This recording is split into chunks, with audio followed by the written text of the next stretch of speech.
Voici les dernières nouvelles météo à ce jour. Sur cette chaîne, vous pourrez voir la tempête, la pluie, le vent et toutes les conditions météorologiques changeantes à Maurice. Mais avant cela, je vous demande que si vous n'êtes pas abonné à notre chaîne, abonnez-vous à notre chaîne maintenant et appuyez sur l'icône de la cloche. Merci beaucoup. C'est un système dangereux. Les vents destructeurs, les fortes pluies, les ondes de tempête, les mers agitées, les coulées de boue et les inondations soudaines sont tous des risques possibles. Fabien est situé à 409 km à l'est de Diego Garcia et s'est déplacé vers l'ouest-sud-ouest à 11 km/h, 6 nœuds, au cours des 6 dernières heures.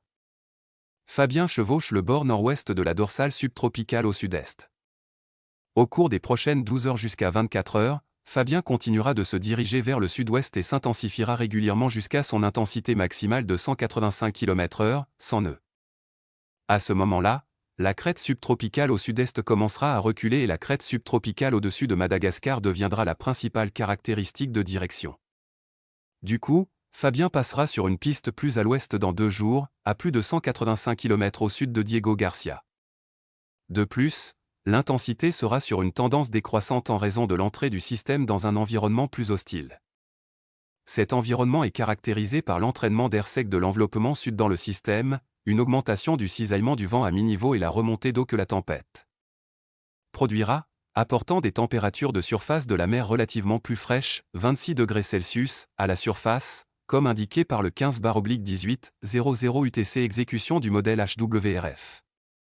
Dans 3 à 4 jours, le système changera de trajectoire vers l'ouest-nord-ouest car le système se débattra entre la dorsale subtropicale sur Madagascar et la dorsale quasi-équatoriale au nord-est.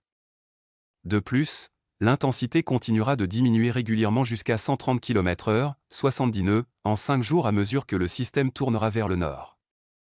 Les modèles déterministes et d'ensemble conviennent tous que Fabien continuera à se diriger vers le sud-ouest au cours des 36 prochaines heures, puis à suivre vers l'ouest par la suite. Cependant, dans 3 jours et au-delà, il y a une certaine incertitude dans les solutions de piste. Les membres du consensus sur la piste de prévision du JTWC sont en bon accord montrant un écart de 50 km à 12 heures qui augmente progressivement jusqu'à 172 km en 60 heures.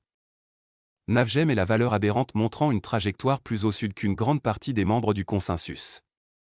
Pour cette raison, la piste JTWC est placée avec une confiance moyenne légèrement à droite du consensus au cours des 3 prochains jours, et une faible confiance par la suite en raison du comportement sporadique des modèles. Il convient de noter que les solutions de voie Coant TC et HWRF montrent Fabien crochetant vers le nord, puis revenant vers l'est juste au sud de Diego Garcia plus tard. Les membres du consensus d'intensité du JTWC ne sont pas en bon accord montrant une propagation de 40 nœuds en 24 heures, plus que probablement en raison de la petite taille du système. Cependant, ils sont d'accord avec un scénario décroissant après 24 heures. La prévision d'intensité JTWC est établie avec une confiance moyenne jusqu'à 3 jours, et une confiance faible plus tard en raison de l'incertitude de la progression de la piste.